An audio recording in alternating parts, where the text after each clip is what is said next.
it's obviously a hot topic, of course, and Mhm, mhm. everyone has their own viewpoint, but I feel like not Of everyone course. understands what it is to some degree, because you're talking about gender reassignment, you're also talking about abortion, but then you're also talking about all these social changes. And so I think I want to start off with, like, what is not Planned Parenthood? Like, what is, like, are there misconceptions that people believe Planned Parenthood is, and then maybe we can go off of what it's not to what it is. Yeah, great question. I like how you put that.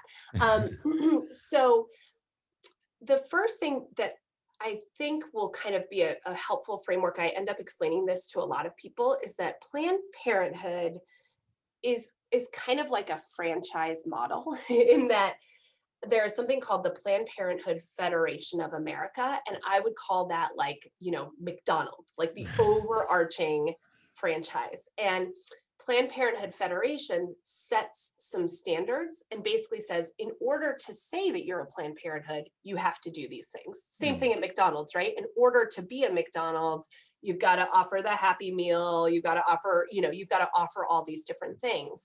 And Planned Parenthood is basically the same way.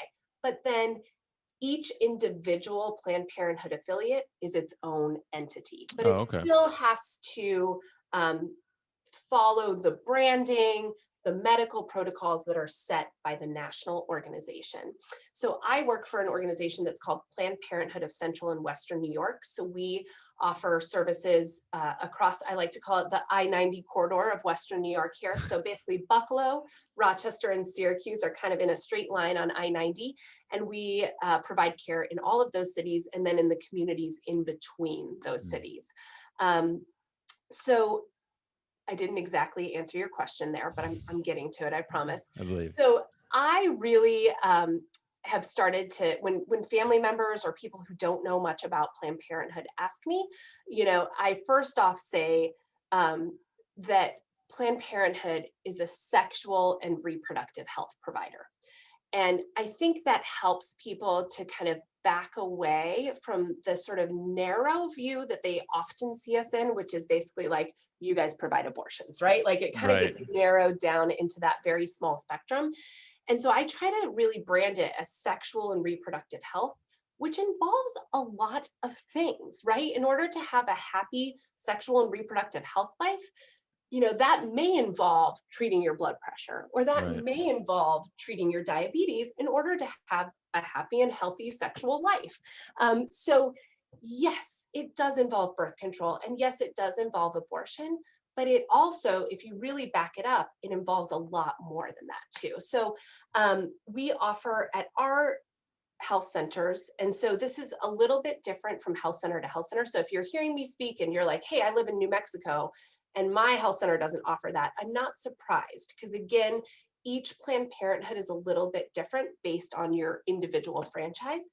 So in our clinics, we offer comprehensive reproductive and sexual health services. So whether that's offering hormone care to gender diverse folks, offering abortion services, contraception services, STI services.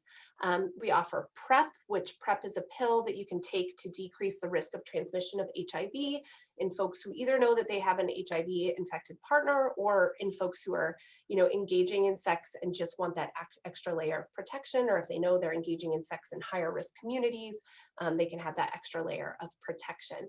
But then we also do some really basic stuff, right? Like we screen everybody's blood pressure because it's really important and that affects your sexual and reproductive health. We also offer behavioral health screening for all of our patients. So we check in on anxiety and depression Mm, symptoms for all of our patients and have really good pathways to getting people connected with care who need it. And then something I'm really proud of, because I'm a primary care doc, and I think literally every health clinic you walk into should be able to talk to you about smoking and how to stop smoking if you want to. We've really done some work on that in our health centers over the past few years.